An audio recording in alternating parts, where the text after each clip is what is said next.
بسم اللہ الرحمن الرحیم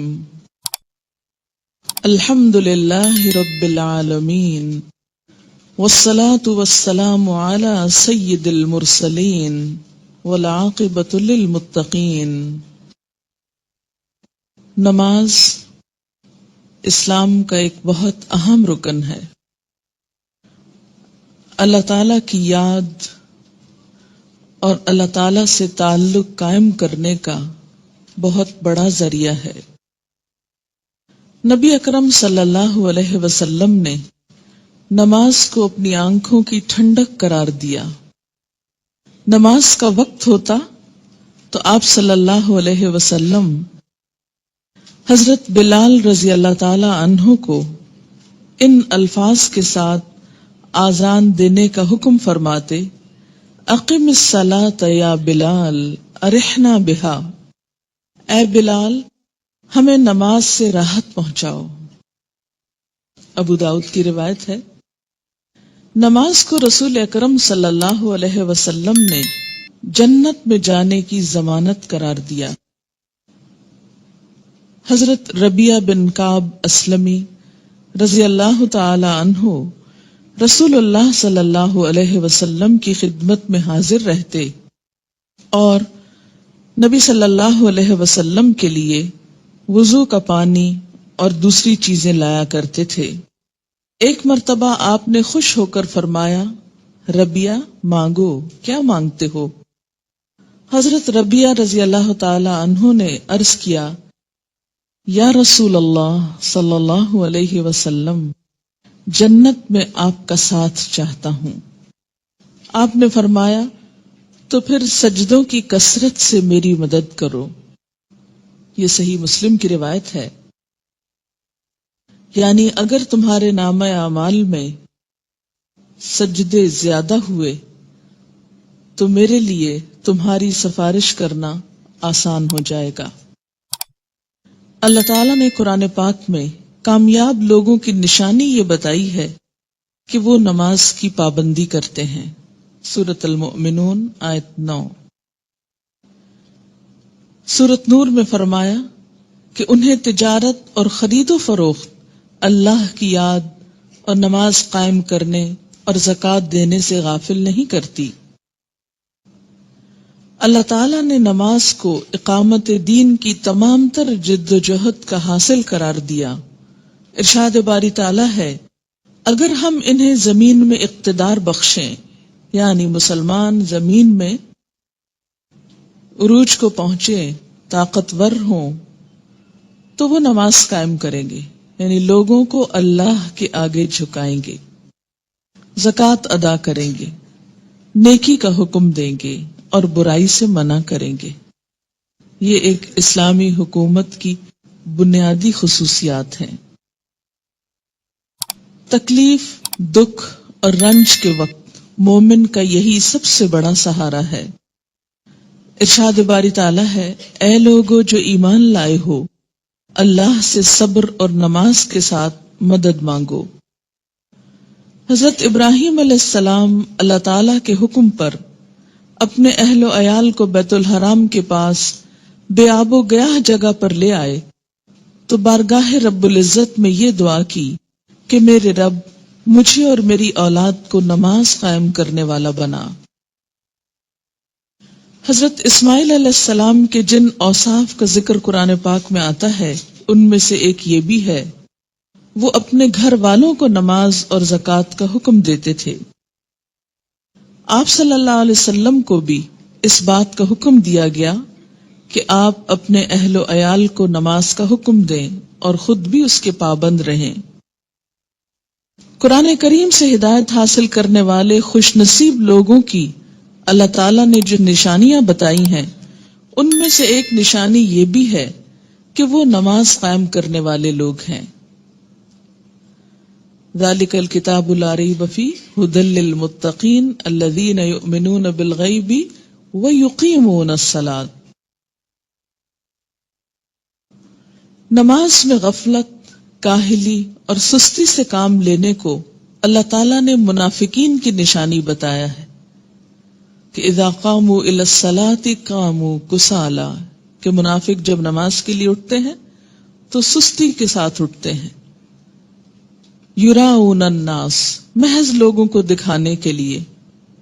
ولا یذکرون اللہ الا قلیلا، اور اللہ کو بہت کم ہی یاد کرتے ہیں، یعنی ان کو نمازوں میں بھی خدا یاد نہیں آتا. سورۃ ماؤن میں اللہ تعالیٰ نے ان نمازیوں کے لیے ہلاکت اور تباہی بتائی جو نماز کے معاملے میں غفلت اور بے پرواہی سے کام لیتے ہیں. فویل للمصلین الذین هم عن صلاتهم ساہون. قرآن پاک میں اللہ تعالیٰ نے اقوام کی تباہی اور ہلاکت کا اصل سبب ترک نماز بتایا. ارشاد باری تعالیٰ ہے، اللہ کے فرما بردار بندوں کے بعد ایسے نالائق لوگ ان کے جانشین ہوئے جنہوں نے نماز کو ضائع کیا اور دنیا کے مزے اڑانے میں لگ گئے. ایسے لوگ عنقریب گمراہی کے انجام سے دوچار ہوں گے، یعنی دنیا میں بھی اس کا نقصان اٹھائیں گے اور آخرت میں بھی خسارے میں مبتلا ہوں گے.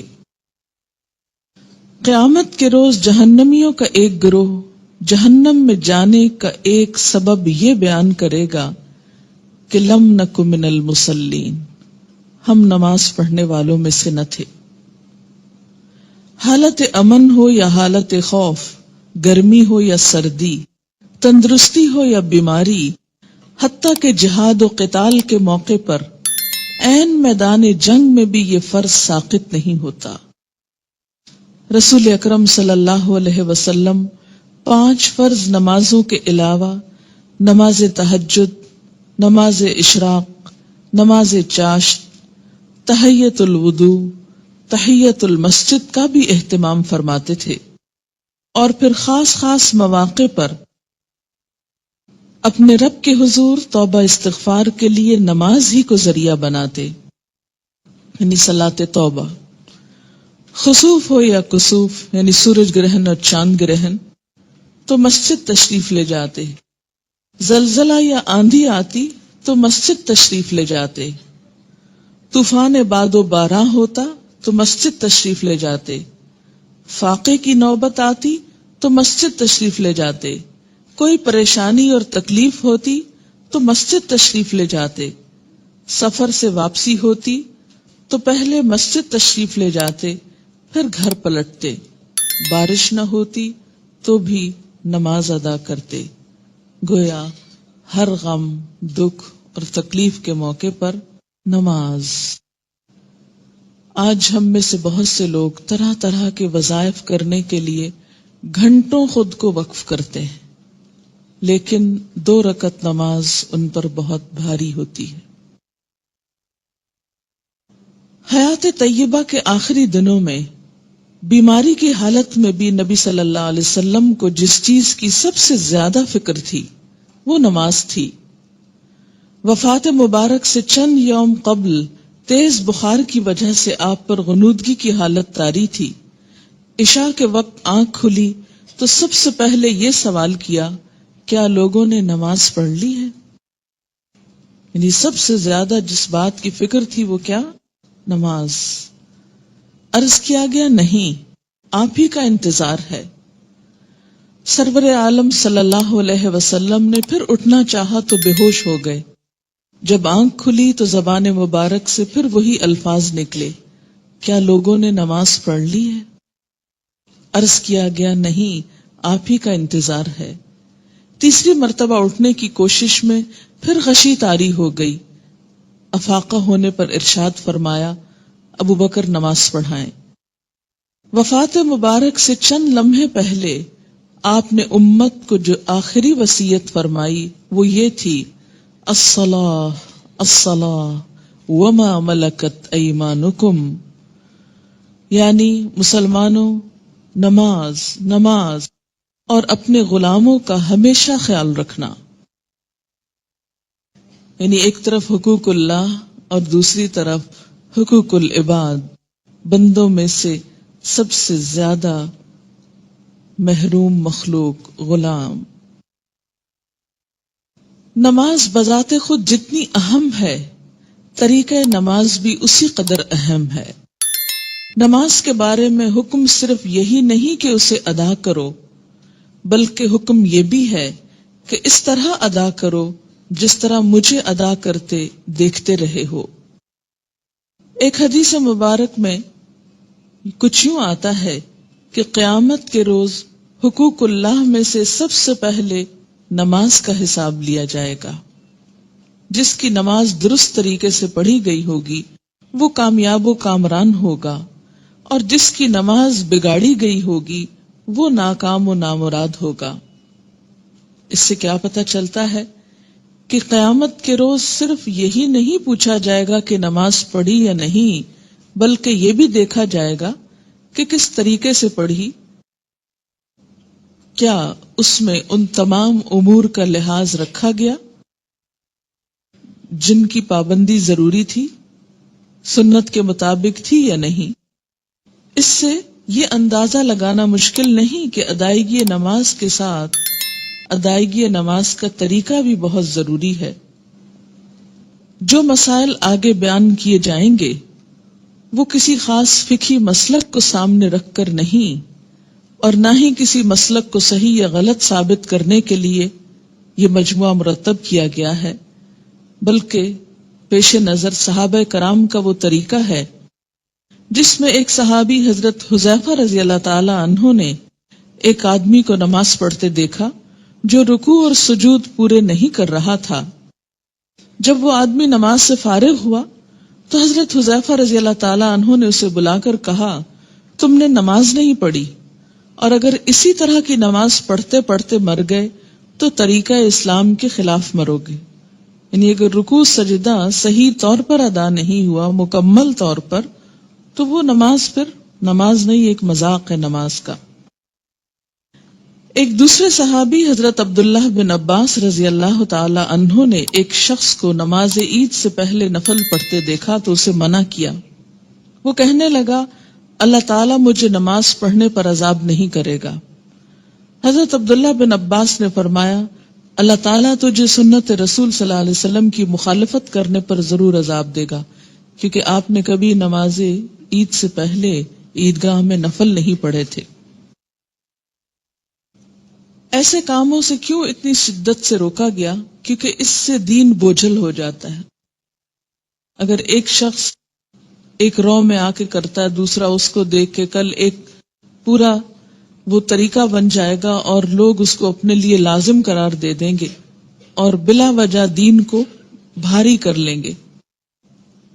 ایک اور صحابی حضرت عمارہ بن رویبہ رضی اللہ تعالی عنہ نے خطبہ جمعہ کے دوران حاکم وقت کو ممبر پر ہاتھ بلند کرتے دیکھا تو کہا، اللہ خراب کرے ان ہاتھوں کو، میں نے رسول اللہ صلی اللہ علیہ وسلم کو دیکھا ہے کہ اس سے زیادہ نہ کرتے تھے۔ یعنی جمعے کے خطبے کا بھی ایک خاص سٹائل ہونا چاہیے، اور اپنی انگشت شہادت سے اشارہ کیا کہ انگلی سے زیادہ آپ خطبے کے دوران ہاتھوں کو نہیں اٹھاتے تھے۔ آج آپ دیکھیے سنت کی جو مخالفت ہوتی ہے تو اس کا نتیجہ کیا نکلا ہے کہ لوگ دین سے ہی بھاگنا شروع ہو گئے، کیونکہ بتانے والوں کا انداز اور سٹائل اور بیٹھنا اور گفتگو کرنا یہ سب کچھ دین کے یا حق میں جاتا ہے یا خلاف جاتا ہے۔ سنت رسول صلی اللہ علیہ وسلم سے محبت کا یہی جذبہ ہم سب کا مذہب ہے، اور اسی جذبے کے تحت یہ احادیث پیش کی جا رہی ہیں۔ صحابہ کرام کے مذکورہ بالا طرز عمل سے یہ بھی معلوم ہوتا ہے کہ جن مسائل کو ہم فروعی، اختلافی اور غیر اہم سمجھتے ہوئے نظر انداز کر دیتے ہیں، صحابہ کرام کے نزدیک ان کی کتنی اہمیت تھی۔ حقیقت یہ ہے کہ جو شخص رسول اللہ صلی اللہ علیہ وسلم کے اس فرمان مبارک سے آگاہ ہے، من رغب عن سنتی فلیس منی، یعنی جس شخص نے میری سنت اختیار کرنے سے گریز کیا وہ مجھ سے نہیں، وہ کسی بھی سنت کو معمولی اور غیر اہم سمجھ کر نظر انداز کرنے کی جسارت نہیں کر سکتا۔ ہمارے ہاں یہ ٹرینڈ بہت عام ہو گیا ہے کہ جو تو قرآن میں لکھا ہے یا جو فرض کے درجے میں ہے وہ تو ہم کر لیں، اور سنت وہ تو معمولی چیز ہے، کوئی فرض تھوڑی ہے، اور ہم نے دیکھا ہے سعودی عرب میں لوگ ایسا نہیں کرتے اور فلاں ملک کے لوگ ایسا نہیں کرتے. تو یاد رکھیے کہ ہمارے لیے نہ سعودی عرب کے لوگ کوئی مثال ہیں اور نہ کسی اور ملک کے. ہمارے لیے تو مثال 1400 سال پیچھے جاتی ہے نبی اکرم صلی اللہ علیہ وسلم کی ذات میں. سب سے پہلے نماز کے لیے نیت کا درست ہونا ضروری ہے، کیونکہ نیت کے بغیر اگر کوئی شخص وہ تمام ایکشنز کرے جو نماز کے ہوتے ہیں تو اس کی نماز نہ ہوگی. کسی بھی عمل کے اجر و ثواب کا دار و مدار نیت پر ہے. حضرت عمر بن خطاب رضی اللہ تعالی عنہ کہتے ہیں، میں نے رسول اللہ صلی اللہ علیہ وسلم کو فرماتے ہوئے سنا کہ اعمال کا دار و مدار نیت پر ہے. ہر شخص کو وہی ملے گا جس کی اس نے نیت کی، لہذا جس نے دنیا حاصل کرنے کی نیت سے ہجرت کی اسے دنیا ہی ملے گی. جس نے کسی عورت سے نکاح کرنے کی غرض سے ہجرت کی اسے عورت ہی ملے گی. پس مہاجر کی ہجرت کا صلہ وہی ہے جس کے لیے اس نے ہجرت کی. یعنی ہجرت جیسا بڑا نیکی کا کام بھی زیادہ فائدہ مند نہیں اگر اللہ کے لیے نہ ہو. فتنہ دجال سے بھی بڑا فتنہ دکھاوے کی نماز ہے. دکھاوے کی نماز. عن ابی سعید رضی اللہ عنہ قال خرج علینا رسول اللہ صلی اللہ علیہ وسلم ونحن نتذاکر المسیح الدجال فقال الا اخبرکم بما هو اخوف علیکم عندی من المسیح الدجال فقلنا بلا یا رسول اللہ صلی اللہ علیہ وسلم قال الشرک الخفی ان یقوم الرجل فیصلی فیزید صلاته لما یرا من نظر رجل رواہ ابن ماجہ. حضرت ابو سعید رضی اللہ عنہ کہتے ہیں کہ ہم مسیح دجال کا ذکر کر رہے تھے، اتنے میں رسول اللہ صلی اللہ علیہ وسلم تشریف لائے اور فرمایا، کیا میں تمہیں دجال کے فتنے سے زیادہ خطرناک بات سے آگاہ نہ کروں؟ ہم نے عرض کیا، ضرور یا رسول اللہ صلی اللہ علیہ وسلم.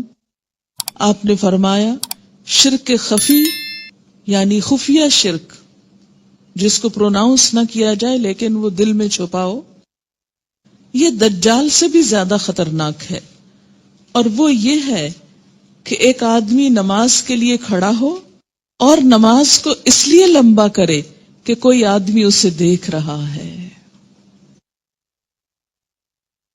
یعنی تنہائی میں نماز پڑھے تو چھوٹی سی پڑھ لے، قل هو اللہ پڑھ کے ختم کر دے. اور اگر لوگوں کے بیچ میں پڑھ رہا ہے، لوگوں کے ساتھ پڑھ رہا ہے، تو صرف اس لیے لمبی کر دے کہ لوگ دیکھیں گے تو پھر ان کے نزدیک میں بہت نیک کہلاؤں گا. اسے شرک بھی کہا گیا، یعنی شرک خفی، اور اسے دجال کے فتنے سے زیادہ بدترین چیز قرار دیا گیا. اور یہ بندوں کو بھی دھوکہ دینا ہے اور اللہ کو بھی. منافقین کی ایک صفت ہم نے قرآن پاک میں پڑھی تھی کہ یخادعون اللہ والذین آمنوا، یعنی اپنے ساتھ والوں کو دھوکہ دینے کی بات ہے نا، کہ وہ سمجھیں گے کہ میں اتنا اچھا نمازی ہوں جبکہ ہوں نہیں، تنہائی میں پڑھوں تو کچھ اور پڑھتا ہوں. وما یخدعون الا انفسهم، ایسے لوگ محض اپنے آپ ہی کو دھوکہ دیتے ہیں. تو جیسی ہم اکیلے میں پڑھتے ہیں ویسی اگر سب کے سامنے پڑھ لیں گے تو کوئی ہم کو نہیں مارے گا. ہو سکتا ہے کوئی نوٹس بھی نہ کر رہا ہو ہم کیا کر رہے ہیں. کسی کو اتنی فرصت کہاں کہ وہ سب اپنے کام چھوڑ کے صرف یہ دیکھے کہ اس کی نماز کتنی لمبی اور چھوٹی. یہ محض شیطان کا خیال ہوتا ہے جو ہمارے نیک عمل کو بھی برباد کر دیتا ہے. دکھاوے کی نماز شرک ہے. ان شداد ابن اوس رضی اللہ عنہ قال سمعت رسول اللہ صلی اللہ علیہ وسلم یقول من صلی یرائی فقد اشرک ومن صام یرائی فقد اشرک ومن تصدق یرائی فقد اشرک. رواہ احمد. حضرت شداد بن اوس رضی اللہ عنہ کہتے ہیں میں نے رسول اللہ صلی اللہ علیہ وسلم کو فرماتے ہوئے سنا ہے جس نے دکھاوے کی نماز پڑھی اس نے شرک کیا، جس نے دکھاوے کا روزہ رکھا اس نے شرک کیا، جس نے دکھاوے کا صدقہ کیا اس نے شرک کیا۔ اسے احمد نے روایت کیا ہے۔ نماز کی فرضیت۔ نماز اسلام کا دوسرا اہم رکن ہے۔ عن ابن عمر رضی اللہ عنہما قال قال رسول اللہ صلی اللہ علیہ وسلم بنی الاسلام علی خمس شہادت ان لا الہ الا اللہ وان محمدا رسول اللہ واقام الصلاة وایتاء الزکاة والحج وصوم رمضان رواہ البخاری۔ حضرت عبداللہ بن عمر رضی اللہ عنہ کہتے ہیں کہ رسول اللہ صلی اللہ علیہ وسلم نے فرمایا اسلام کی بنیاد 5 چیزوں پر رکھی گئی ہے۔ اس بات کی شہادت، گواہی کہ اللہ کے سوا کوئی الہ نہیں اور محمد صلی اللہ علیہ وسلم اللہ کے رسول ہیں۔ نمبر 2 نماز قائم کرنا، نمبر 3 زکوٰۃ ادا کرنا، نمبر 4 حج کرنا، نمبر 5 رمضان کے روزے رکھنا۔ اسے بخاری نے روایت کیا ہے۔ ہجرت سے قبل 2 رکعت اور ہجرت کے بعد 4 رکعت نماز فرض ہوئی۔ یعنی نماز کی فرضیت کیسے ہوئی؟ مکہ میں کیسے تھی؟ ہجرت سے قبل 2 فرض اور بعد میں 2 4 ہو گئے اور فجر 2 ہی رہی۔ عن عائشہ رضی اللہ عنہا قالت فرض اللہ الصلاة حین فرضها رکعتین فی الحضر والسفر فاقرت صلاة السفر وزید فی صلاة الحضر متفق علیہ۔ حضرت عائشہ رضی اللہ تعالی عنہا فرماتی ہیں جب معراج کی رات اللہ تعالیٰ نے نماز فرض کی تو حضر و سفر، حضر کہتے ہیں حاضر ہونا، گھر میں رہنا، دونوں کے لیے 2 رکعت نماز فرض کی، بعد میں سفر کی نماز 2 رکعت برقرار رکھی گئی اور حضر کی نماز میں اضافہ کر دیا گیا۔ اسے بخاری اور مسلم نے روایت کیا ہے۔ نماز کی فضیلت۔ روزانہ باقاعدگی سے 5 نمازیں ادا کرنے سے تمام صغیرہ گناہ معاف ہو جاتے ہیں۔ عن ابی ہریرہ رضی اللہ عنہ قال قال رسول اللہ صلی اللہ علیہ وسلم ارأیتم لو ان نہرا بباب احدکم یغتسل فیہ کل یوم 5 ما تقول ذلك یبقی من درنہ قالوا لا يبقي من درنه شيئا قال فذلك مثل الصلوات الخمس يمحو الله بها الخطايا متفق علیہ۔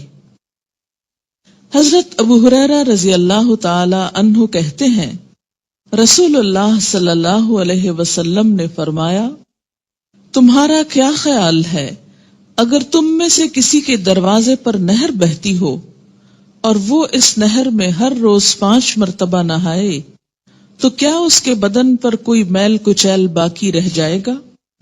صحابہ کرام نے عرض کیا نہیں، کسی قسم کا میل کچیل باقی نہیں رہے گا۔ آپ صلی اللہ علیہ وسلم نے فرمایا یہی 5 نمازوں کی مثال ہے، اللہ تعالیٰ ان نمازوں کے ذریعے گناہ مٹا دیتا ہے۔ اسے بخاری اور مسلم نے روایت کیا ہے۔ یاد رکھیے کہ کچھ گناہ ایسے ہوتے ہیں کہ جن کو نیکیاں مٹاتی چلی جاتی ہیں۔ ان الحسنات یذہبن السیئات۔ اس میں کیا چیز آتی ہے؟ مثلا آپ کے ہاتھوں کو ڈسٹ اور چھوٹی موٹی گندگی لگ جاتی ہے کام کرتے ہوئے، جب آپ پانی سے دھوتے ہیں تو وہ ڈسٹ خود بخود بہہ جاتی۔ کچھ چکنائی وغیرہ کے داغ ایسے ہوتے ہیں کہ جو صرف پانی سے نہیں دھلتے، اس کے لیے آپ کو صابن استعمال کرنا پڑتا ہے۔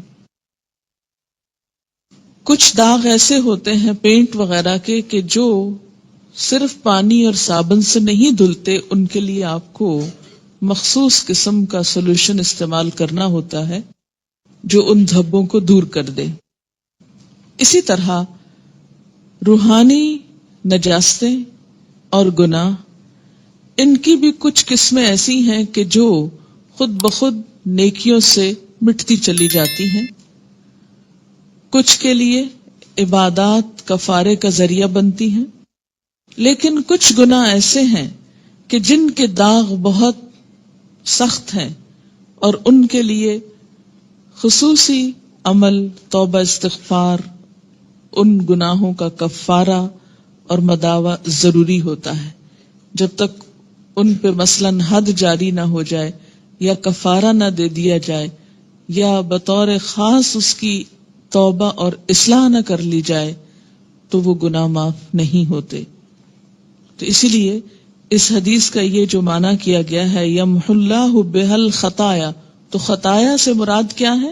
عام چھوٹے موٹے گناہ جو انسان ہونے کے ناطے بھول چوک کر اچانک انسان سے سرزد ہو جاتے ہیں۔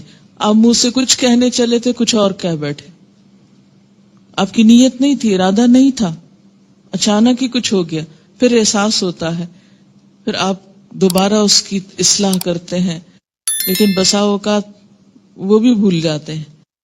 تو ایسے میں کیا ہے کہ جو چیزیں انجانے میں نہ چاہتے ہوئے انسان سے ہو جائیں تو اللہ تعالیٰ انسان کے گناہوں کو مختلف عبادات کے ذریعے دھوتا رہتا ہے۔ نماز گناہوں کی آگ کو ٹھنڈا کرتی ہے۔ ان انس بن مالک رضی اللہ عنہ قال قال رسول اللہ صلی اللہ علیہ وسلم ان للہ ملکا ینادی عند کل صلاة یا بنی آدم قوموا الى نیرانکم التی اوقدتموها فاطفئوها رواہ الطبرانی فی الاوسط۔ حضرت انس بن مالک رضی اللہ تعالی عنہ کہتے ہیں رسول اللہ صلی اللہ علیہ وسلم نے فرمایا، ہر نماز کے وقت اللہ تعالی کا مقرر کردہ فرشتہ پکارتا ہے، لوگو اٹھو اس آگ کو بجھانے کے لیے جسے تم نے اپنے گناہوں سے جلایا ہے۔ یعنی انسان کے گناہ انسان کے لیے جہنم کی آگ تیار کرتے ہیں، لیکن جب انسان نماز پڑھتا ہے تو آگ بجھ جاتی۔ پانچوں نمازیں باقاعدگی سے ادا کرنے والا قیامت کے دن صدیقین اور شہداء کے ساتھ ہوگا۔ ان عمر بن مرۃ الجہنی رضی اللہ عنہ قال جاء رجل الى النبی صلی اللہ علیہ وسلم فقال یا رسول اللہ ارأیت ان شہدت ان لا الہ الا اللہ وانک رسول اللہ وصلیت الصلوات الخمس وادیت الزکاة وصمت رمضان وقمته فممن انا قال من الصدیقین والشہداء رواہ ابن حبان۔ حضرت عمر بن مرہ جہنی رضی اللہ تعالی عنہ کہتے ہیں کہ ایک آدمی نبی اکرم صلی اللہ علیہ وسلم کی خدمت میں حاضر ہوا اور عرض کیا، یا رسول اللہ بتائیے اگر میں گواہی دوں کہ اللہ کے سوا کوئی الہ نہیں، آپ اللہ کے رسول ہیں، اور پانچوں نمازیں ادا کروں، زکوٰۃ دوں، رمضان کے روزے رکھوں اور رمضان میں قیام بھی کروں یعنی تراویح بھی پڑھوں، تو میرا شمار کن لوگوں میں ہوگا؟ آپ صلی اللہ علیہ وسلم نے ارشاد فرمایا، صدیقین اور شہداء میں۔ اسے ابن حبان نے روایت کیا ہے۔ یعنی فرائض کا پورا کرنے والا بلند درجے رکھتا ہے، الا یہ کہ وہ بندوں کے حقوق میں ایسی کمی کرے کہ جس سے اس کے فرائض کا اجر بھی ختم ہو جائے۔ رات کی تاریکی میں مسجد میں آنے والے نمازیوں کے لیے قیامت کے دن مکمل نور کی خوشخبری ہے۔ ان بریدہ رضی اللہ عنہ ان النبی صلی اللہ علیہ وسلم قال بشر المشائین فی الظلم إلى المساجد بالنور التام يوم القيامة رواہ ابو داود والترمذی۔ حضرت بریدہ رضی اللہ تعالی عنہ روایت کرتے ہیں کہ نبی اکرم صلی اللہ علیہ وسلم نے فرمایا، اندھیرے میں مسجدوں کی طرف چل کر جانے والوں کو قیامت کے دن مکمل روشنی کی خوشخبری دے دو۔ یہ تو آپ سب جانتے ہیں نا کہ حشر کے میدان میں بہت اندھیرا ہوگا، لیکن کچھ لوگوں کے پاس نور ہوگا، کچھ کے پاس ہوگا پھر چھین لیا جائے گا منافقوں سے۔ اور یہ نور کون سا نور ہوگا؟ انسان کے اپنے اعمال کا، اور اس نور کو بڑھانے والی چیز نماز ہے، اور خصوصاً رات کے اندھیرے میں مسجد جانے والوں کے لیے خوشخبری ہے۔ عورتوں کے لیے گھر میں ہی یہ نماز پڑھنے کا اجر ہے، اور اگر وہ مسجد نہیں بھی جا پاتی تو انشاءاللہ پابندی سے نماز ادا کرنے کی صورت میں وہ اس اجر سے محروم نہیں رہیں گی۔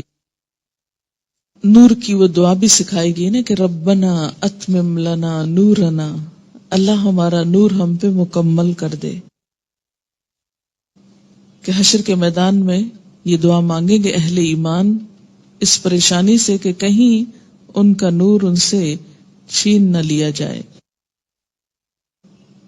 مسجد میں آنے والے نمازی اللہ کے ملاقاتی ہیں، جن کی اللہ تعالی عزت فرماتا ہے۔ وعن سلمان رضی اللہ عنہ ان النبی صلی اللہ علیہ وسلم قال من تودأ في بيته فأحسن الوضوء ثم أتى المسجد فهو زائر الله وحق على المزور أن يكرم الزائر رواہ الطبرانی۔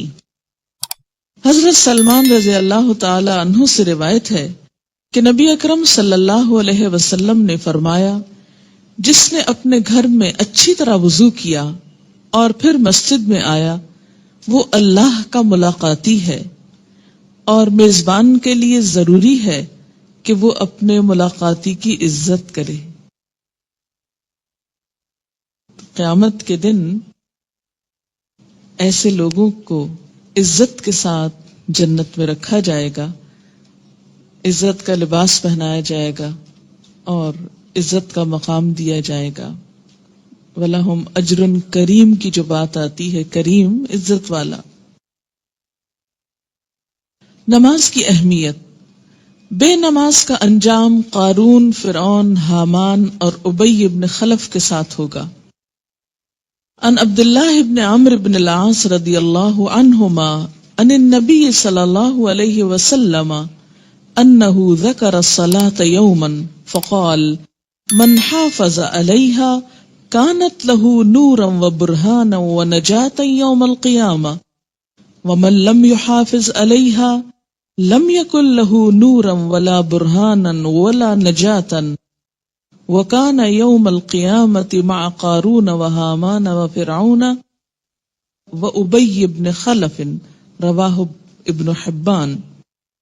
حضرت عبداللہ بن عمرو بن العاص رضی اللہ تعالی عنہ کہتے ہیں کہ نبی اکرم صلی اللہ علیہ وسلم نے ایک دن نماز کا ذکر کرتے ہوئے فرمایا، جس شخص نے نماز کی حفاظت کی اس کے لیے نماز قیامت کے روز نور، برہان اور نجات کا سبب ہوگی، اور جس نے نماز کی حفاظت نہ کی اس کے لیے نہ نور ہوگا، نہ برہان، نہ نجات۔ نیز قیامت کے روز اس کا انجام قارون، فرعون، حامان اور ابی ابن خلف کے ساتھ ہوگا۔ اسے ابن حبان نے روایت کیا ہے۔ یہاں پر نماز کی حفاظت کا ذکر ہے، پابندی وقت بھی مراد ہے، رکوع اور سجود وغیرہ کی حفاظت بھی، اپنے دل اور خیالات کی حفاظت بھی، طہارت کی حفاظت بھی۔ تو ایسی نماز پڑھنے والے کی اللہ تعالیٰ بھی حفاظت فرمائیں گے، اور قیامت کے دن اس کے لیے یہ نماز سراسر فائدے کا سبب ہوگی، اور اگر نہیں تو ایسا شخص فرعون، قارون جو مال کی محبت میں گرفتار تھا، کیونکہ عموماً انسان نمازوں کی پرواہ کیوں نہیں کرتا؟ مال کی محبت میں گرفتار ہو کر۔ فرعون حکومت اور جاہ و مال کی وجہ سے، تکبر کی وجہ سے، حامان جو اس کا مشیر تھا، جو فرعون کی خوشنودی حاصل کرنے کے لیے اسی کے دین پر تھا اور اسی کا مددگار اور وزیر تھا. آج بھی دنیا میں بہت سے ایسے لوگ ہیں جو اپنے بڑوں کی خوشنودی حاصل کرنے کے لیے اپنے کسی باس کی یا کسی بڑے کی اس کا کام کرتے کرتے یا اس کی خوشامد کرتے کرتے اللہ تعالیٰ کا یہ حق بھول جاتے ہیں. اور اسی طرح ابی ابن خلف اسلام دشمنوں میں سے تھا، یعنی ایسا شخص جو نماز کی حفاظت نہ کرے پھر اسے صدیقین اور شہداء کے ساتھ ہونے کی بجائے ایسے مجرموں کے ساتھ رکھا جائے گا.